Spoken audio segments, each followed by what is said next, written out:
বিজ্ঞানীদের বিজ্ঞানী আমগো নবীজি।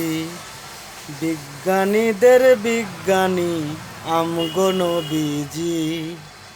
বিজ্ঞানীরা রকেট চড়ে চাঁদের দেশে যায়, আমার নবী রকেট ছাড়া মেরাজ শরীফ যায়।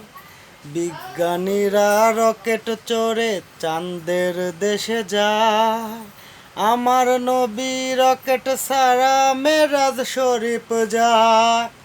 সেই যুগে কি রকেট বিমান সেদিন ছিল নি? সেই যুগে কি রকেট বিমান সেদিন ছিল নি? বিজ্ঞানীদের বিজ্ঞানী আমগো নবীজি। বিজ্ঞানীদের বিজ্ঞানী আমগো নবীজি।